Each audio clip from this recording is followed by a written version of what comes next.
Yo, what's going on, everybody? It's your boy. It's your boy.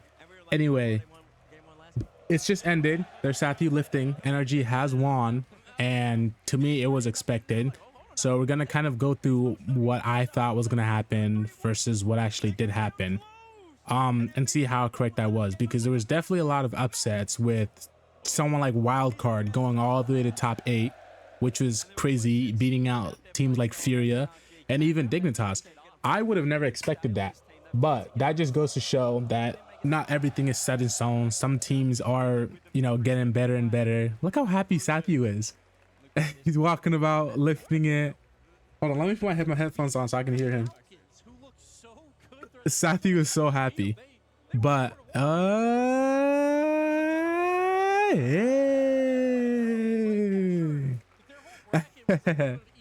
I'll have this in the background while I talk so that you guys can watch this. This is live right now.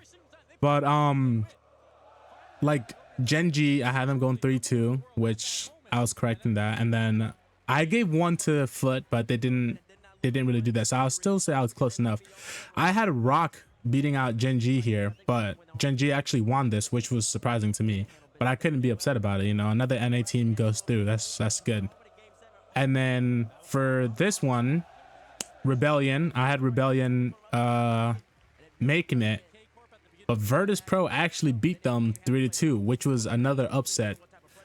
I think everybody had Shopify beating out Virtus Pro, and then TSM versus Ninjas of Pajamas, when as expected.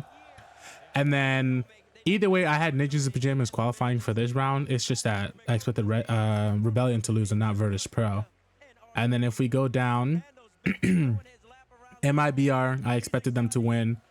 And then Shopify actually went down here instead of Virtus Pro because of what happened.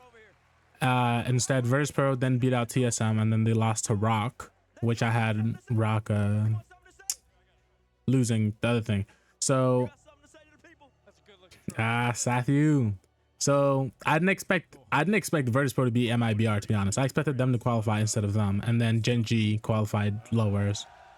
So I was somewhat right in this, not entirely, but niggas just walking on me. All right, sorry about that little interruption. But as far as this was, I guess there's only one real upset here that happened. It was just Virtus Pro making it instead of Shopify Rebellion. So this one wasn't really all that bad. In Group A, there's some upsets. I wanted to believe in ultimates, but the only reason why I did this was because of recency bias. So Carmen Corp beat out, Rock, because Virtus Pro didn't make it through that. So they beat Rock, and then they beat GK, which is what I had. But what really happened, they beat Virtus Pro, and then Ultimates took them down. I had a feeling that this was going to happen, because if it's a best of 5, Ultimates will win that. But then if it's a best of 7, Carmen Corp tends to win that. It's just how that goes. That's the same thing that happened in the Raleigh Major. No, it wasn't Raleigh Major. Birmingham Major, I think. Whichever major was before, they had won that. And then down here, I had Dignitas beating out, this team and, qualifying. But what happened was Wildcard actually came out and just shocked everybody, beating out a strong, well, not a strong Fury. Fury was actually looking a little bit lousy, a little bit, uncoordinated. And there's talks of them potentially splitting. So I don't know how true that is, but Wildcard then takes out Furia, and then they also take out a Dignitas, being the only team to go 6-0 that whole entire day, which is crazy. So you ended up having Ultimates qualifying and then Wildcard qualifying, with Carmen Corp dropping to lowers. So I had Ultimates having to go through lowers to qualify, beating out Rock, but obviously that wasn't that happen. And then I had GK qualifying, which GK did qualify, and I had Carmen Corp, Dignitas, Ultimates, and GK qualifying. I was mostly correct again, except Wildcard just happens to be the best OCE team for like the longest time. Oh, yay!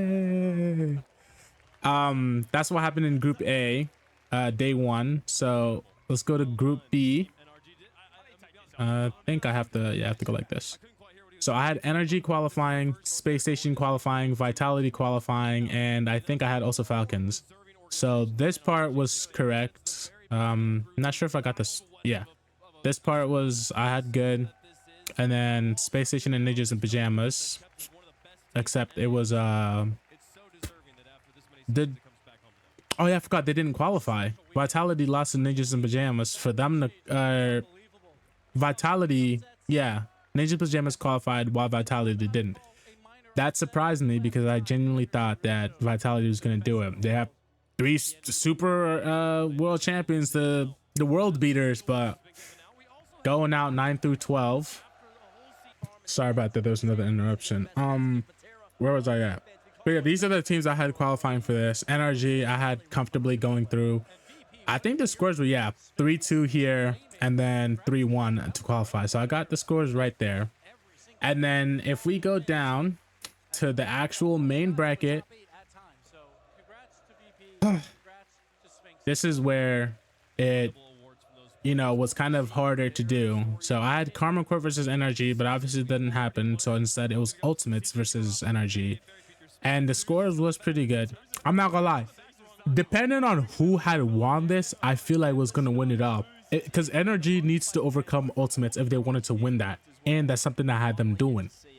But this time, I had Karma Corp winning. I feel like if Karma Corp did play NRG, Karma Corp probably would have won. But instead, yeah, I'll get that later. And then Falcons ended up fighting Wildcard, and it was 4-1. So I guess the score he was right, regardless of the teams. Ultimates, you know, obviously they ended up losing, so they ended up going down, and they got 4-0'd, which, as I said before, if it's a best of 5, I can see Ultimates winning. If it's a best of 7, then Carmine Corp winnings. So with mine, the teams were kind of skewed, but the top 4, it was Dignitas instead of GK. I genuinely rated Dignitas really high. They looked really good all season, except for this, where they didn't even make it because of Wildcard somehow. I'm not gonna lie, Wildcard was, if there was like a team MVP, I would give it to them, you know, because they really did what they needed to do. And then I had them beating out Carmine Corp because they're one of the solid teams that actually can do that. So let's go to what actually happened. Carmine Corp ends up, you know, making a run through the lower bracket, and then they got beat by Team Falcons, which at this point everybody was saying was the number 1 and 2. So when Team Falcons beat Carmine Corp, obviously you were like, oh, that's gonna be an easy victory and that they should win it all. But you have to remember that this had already happened, and NRG beat them 4-1, the exact same thing as last time. So NRG did have to beat some pretty good teams to get to where they are. I think every team, the only team I'll say was Falcons, because while Wildcard was really good, it wasn't that much of a challenge for the top tier teams, excluding Dignitas. So, and then they had to beat Carmine Corp, which I would say was their hardest match. So Falcons on Carmine Corp, those are their 2 hardest matches. And then Ultimates and NRG, that's their hardest match. So I'd say technically, it was basically even to get to where they are. And then GK, again, just being an underrated team and nobody's really looking at because of how good the other teams are, making a really good lower bracket run to then run into NRG, who 4-0'd them. And this is one of the first times when a EU team was not in the grand finals for Worlds, I believe is what they were saying. I'm not entirely sure. And then NRG ends up winning it. Atomic, after so long, has finally became a world champion. Daniel's become a world champion. I've been following him since Arsenal's videos, and it was just like surreal seeing him join SSG, you know. And then I followed him to V1, where he met Beast Mode, and then I became a fan of Beast Mode then. And then Atomic, I was never really sold on Atomic. For a long time, I was saying he was their worst player, but I wasn't looking at it from like a technical threes player. I was looking at more from like a mechanical flashy kind of way, which is what Daniel and Beast Mode are. Obviously they're flashy, but not in like a bad way. But watching this World Cup, you can really see how much Atomic like wants it and how well he really plays. It was fantastic to watch. And Beast Mode was the one who won MVP, but you know, obviously he's always going to win MVP. He's the GOAT. And Daniel, solid third man, really good defender, all of that. So just wanted to come on here. And then these were the MVPs based off of, you know, RLCS analysts and administrations. Daniel was one who got it, but overall MVP for the World Championship was Daniel. So, no, it was just 2025. North America is back. They've made it pretty far, and it was just surreal to watch this. You know, I feel like whenever you're on your home turf, you don't win. You know, you don't win on your home turf. That's what it seems to be, except for if you're Falcons. But it was good to see. Oh, and another news, just in case you guys were wondering, Scribbles retired from SSG, the team that did really good, almost beating out the world beaters themselves, and all the beef that happened, ended up qualifying, making a top 8, only to lose to GK. And with that, Scribbles retired so that he could focus more on school and, you know, his career ahead. I really would have thought this was it, because with the way they were playing, I feel like next year for the 2026 World Cup or Worlds, I feel like they could have for sure gotten like a top 4, top 6 minimum. They were playing so good. My one critique from the other video I made where I switched the teams around was with Kofor. I did not like the way that Kofor was so demo heavy and felt like he needed to play that role.